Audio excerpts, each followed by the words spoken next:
Jamaah Masjid Al-Jabar yang sangat dimuliakan oleh Allah Subhanahu wa taala. Pokok-pokok yang paling penting yang perlu kita miliki sebagai tentunya mukmin yang sejati di hadapan Allah adalah iman dan takwa kepada Allah Subhanahu wa taala. Al-Qur'an menginformasikan kepada kita surat Al-A'raf 96. A'udzu billahi minasyaitonir rajim. Bismillahirrahmanirrahim. Walau ana ahla qura amanu wa taqwa la fatahna alaihim barakatim minas sama'i wal ard walakin kadzabu fa'adnahu bima kanu yaksibun. Esensi dari ayat itu yang pertama, yang penting kita miliki keimanan dan ketakwaan kepada Allah Subhanahu wa taala. Kalau saja penduduk negeri ini iman dan takwa, pengusaha iman dan takwa, keluarga iman dan takwa, para pimpinan negara iman dan takwa, mahasiswa iman dan takwa, anak-anak iman dan takwa, ibu-ibu iman dan takwa, semuanya iman dan takwa kepada Allah. Allah akan turunkan barokah dari langit dan dari bumi ini. Sebaliknya, keimanan dan ketakwaan kita hilang di dalam diri kita, Allah akan memberikan bencana musibah kepada kita semua karena perbuatan kita sendiri. Nah, hadirin yang sangat dimuliakan oleh Allah Subhanahu wa taala, ternyata keimanan dan ketakwaan itulah modal yang utama dan pertama yang akan mendapat kebahagiaan bukan saja di dunia sampai di akhirat nanti. Iman dan takwa hilang semua kebarokahan dan kenikmatan di dunia sampai hari nanti. Nah, hadirin yang sangat dimuliakan oleh Allah Subhanahu wa taala, bahkan kalau keimanan dan ketakwaan hilang dari diri kita, musibah-musibah, bencana-bencana diberikan kepada kita, kesulitan-kesulitan diberikan kepada kita. Bahkan secara khusus, apa yang diinformasikan oleh baginda Rasul Nabi Muhammad SAW, musibah akan lebih lagi dahsyat daripada sekarang apabila yang pertama, kemaksiatan sudah menjadi tentunya kebiasaan kita. Sudah didemonstrasikan di mana-mana. Prostitusi sudah kita biasa lihat di media televisi. Bahkan mungkin tetangga kita, saudara-saudara kita sudah tidak aneh lagi.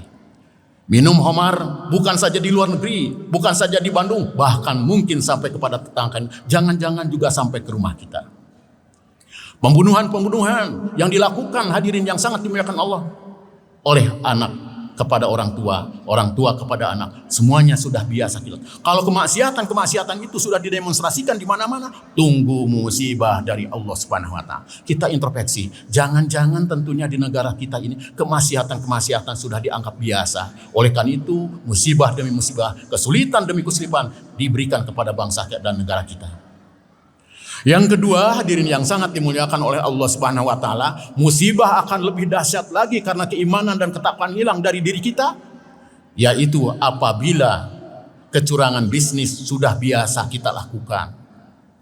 Ingin kaya jadi rentenir, ingin kaya koruptor, ingin punya jabatan suap menyuap, ingin segala kebahagiaan di dunia menggunakan cara-cara bukan di jalan Allah. Tunggu musibah dari Allah Subhanahu wa taala. Di lapangan hadirin yang sangat dimuliakan oleh Allah, sudah terbiasa kelihatan suap menyuap. Ingin punya jabatan tinggi, sikut kiri, sikut kanan.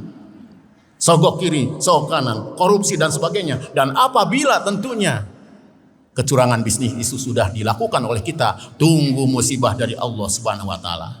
Kita tentunya hadirin yang sangat dimuliakan oleh Allah Subhanahu wa taala diwajibkan berikhtiar, berusaha, diwajibkan untuk mencari harta, tetapi ingat harus pakai aturan-aturan Allah Subhanahu wa taala. Harta kecil tapi barokah, insya Allah akan menjadikan kita hidup tenang di dunia sampai di akhirat nanti.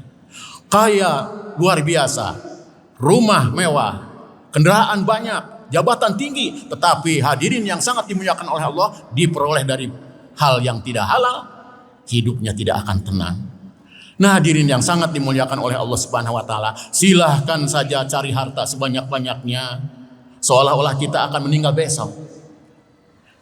Silahkan saja kita beribadah sekuat mungkin seolah-olah kita akan sebentar lagi diambil oleh Allah Subhanahu wa taala. Harta bukan segala-galanya, harta bukan lambang kemuliaan, sebaliknya juga harta bukan lambang kehinaan. Harta suatu saat akan hilang dari diri kita. Mungkin kita yang diambil oleh Allah, atau mungkin harta diambil oleh Allah Subhanahu wa taala. Nah, hadirin yang sangat dimuliakan oleh Allah. Oleh karena itu, marilah kita berintrospeksi. Apakah harta kita sudah bersih dari hak orang lain?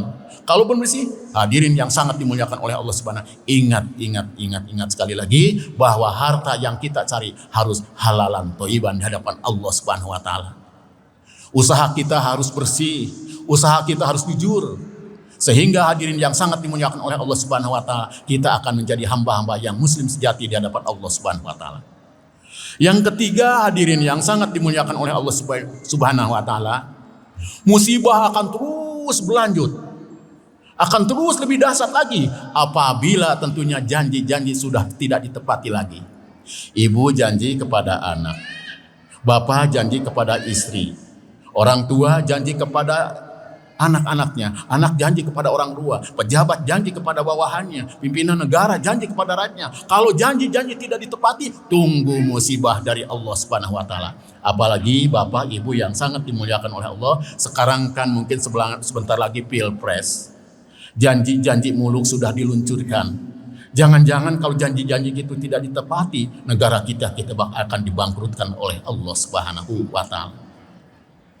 Hei orang-orang yang beriman, lima taqulu ma la taf'alun, jangan kau berkata-kata saja tetapi tidak pernah berbuat. Kaburan maqtan indallah, marah besar di sisi Allah kepada orang-orang antaqulu ma la taf'alun, ngomong ngumpul tapi tidak pernah diaplikasikan di lapangan. Nah hadirin yang sangat dimuliakan oleh Allah, sebesar apapun janji kita itu adalah harus ditepati. Apalagi janji kepada Allah. Kita sering berjanji kepada Allah, inna sholati wa nusuki wa mahyaya wa mamati lillahi rabbil alamin.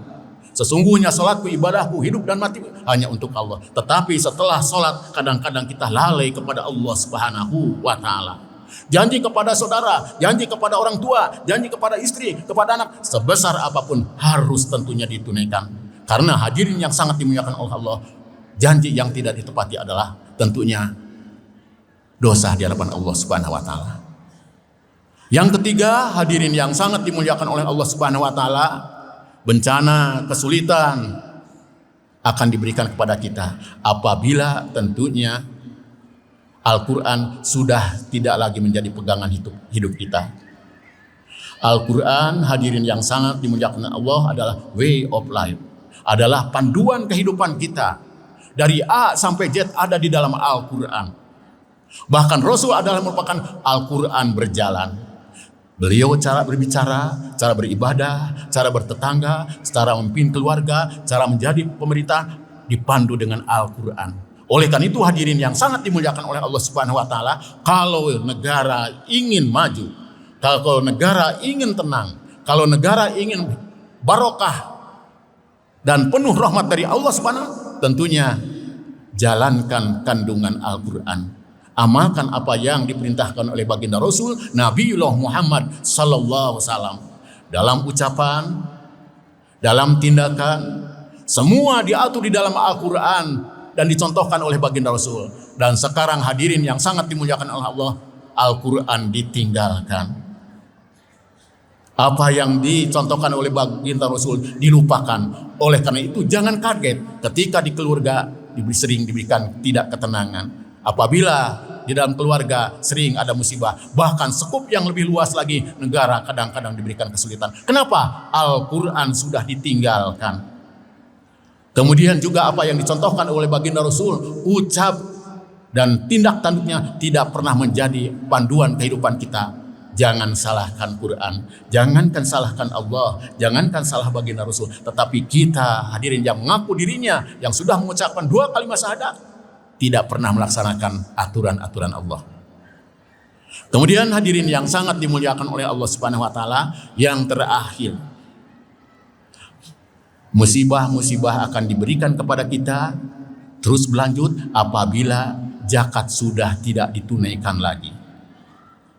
Harta yang diberikan kepada kita seolah-olah milik kita.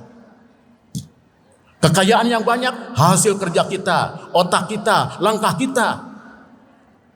Jabatan hasil jerih payah kita, semua seolah-olah diakui oleh hanya ikhtiar kita. Padahal hadirin yang sangat dimuliakan oleh Allah, tanpa izin dari Allah tidak akan menjadi pejabat, tanpa izin dari Allah tidak akan mempunyai kekayaan.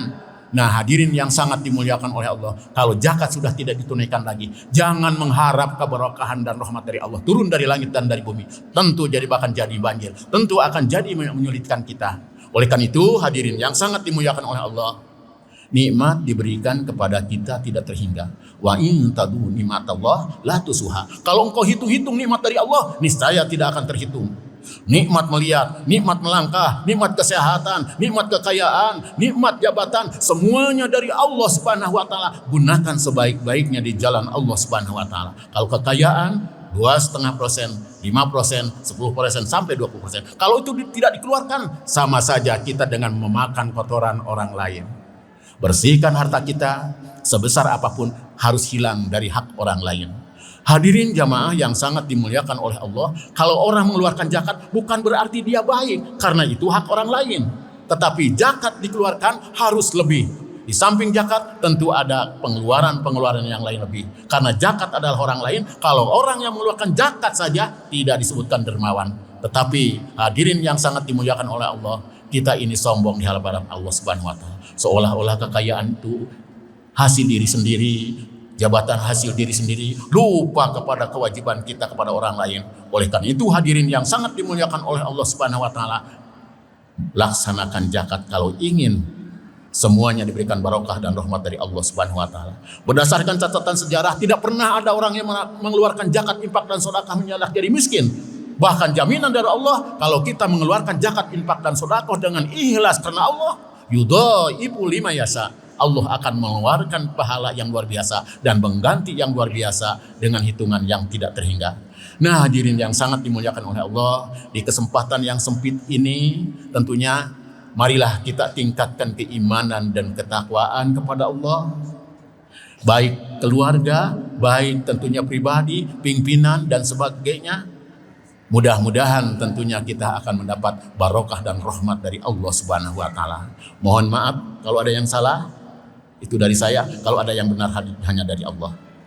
Cukup sekian. Billahi taufiq wal hidayah. Wassalamualaikum warahmatullahi wabarakatuh.